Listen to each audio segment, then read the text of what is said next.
Hi folks, Tim here again from High End Cheap Tech.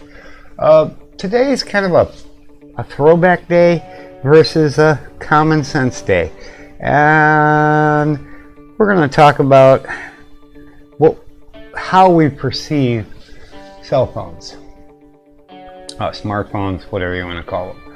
What you're seeing here is a phone that we found behind our shop at the car dealer I work at today.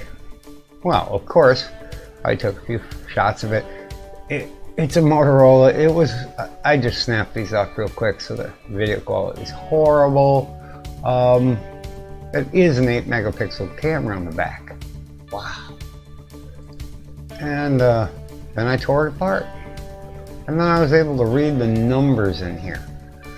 Turns out that this phone came out in late 2011. It was known as a Motorola Atrix 2.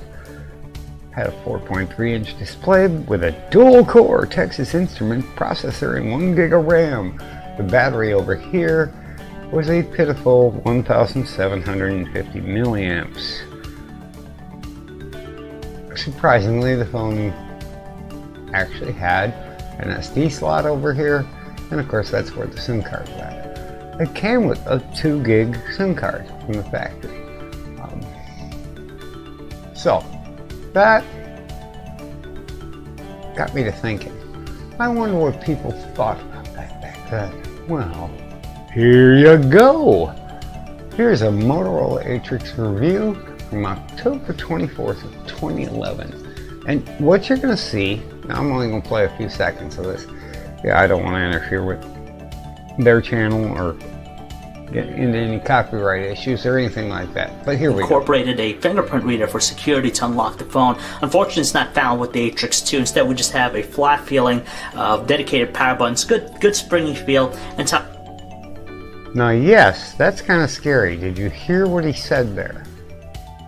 This is from 2011, and the power button apparently had a fingerprint reader back then.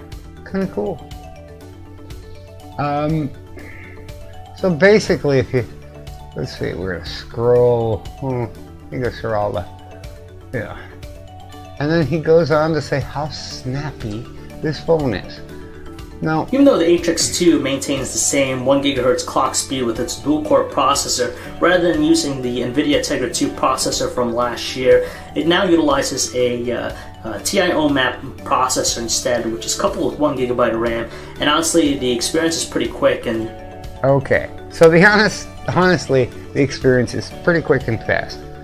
Now, this is 2011. But does this sound familiar to anyone? Have you watched the new release video? How quick and snappy and wondrous the new ones are. But yet, we were okay with this.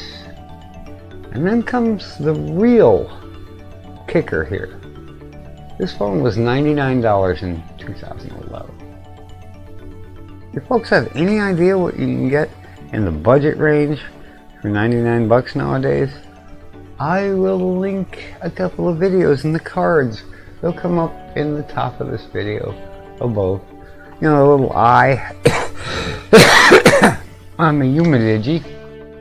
I think it's a Humidigi 2, I can't remember, from Red Skull. And I'm also going to link what $100 more will get you with the new Mobile G3, and that will be from Ben's gadget reviews, because he was one of the first who showed me that phone.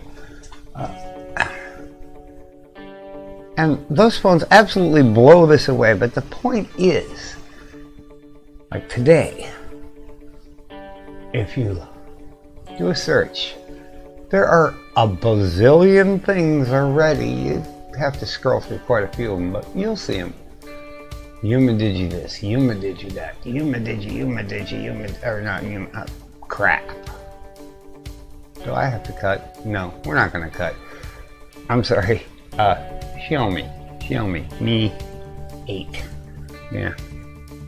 Sorry I went off on that Humidigi rant there. I sort of lost my mind for a moment. Because the Humidigi was pretty much the equivalent of the Atrix except in the future, but way better.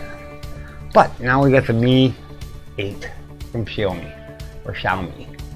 The only person to have a real hands-on review that I watch and trust is Ben over at Ben's Gadgets. At the very end of this, up in the corner up here, you're going to see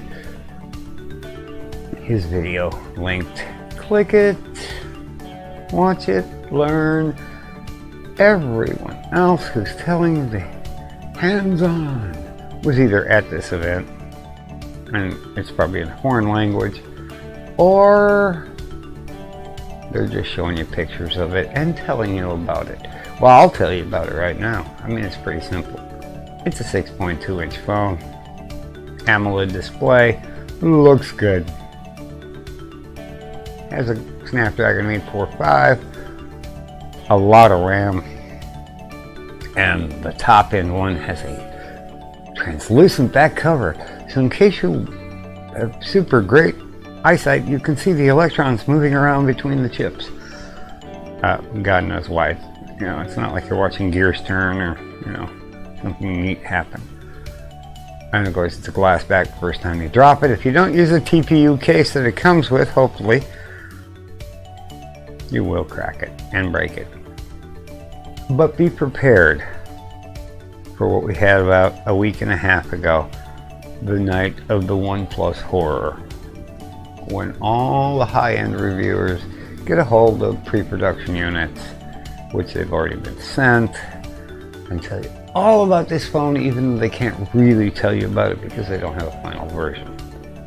In the meantime, watch Ben's channel. He'll be the first one to get one. He lives across over in Hong Kong from China. He'll have one probably in a week, and you'll get a real good, honest review. So that's where I'm going tonight. That's all I got. But I want you to remember something. Someday, in the not too distant future, your Samsung Galaxy S9 will end up playing field or dump or a landfill, and it will look exactly like this. And all its wonderfulness and prettiness will be gone. It'll be filled with water. Or it'll be sent back to China and they'll recycle all the parts, scrape all the gold off it, and make a brand new phone. Either way, technology, like everything else, is fleeting. Keep that in mind. That's all I got.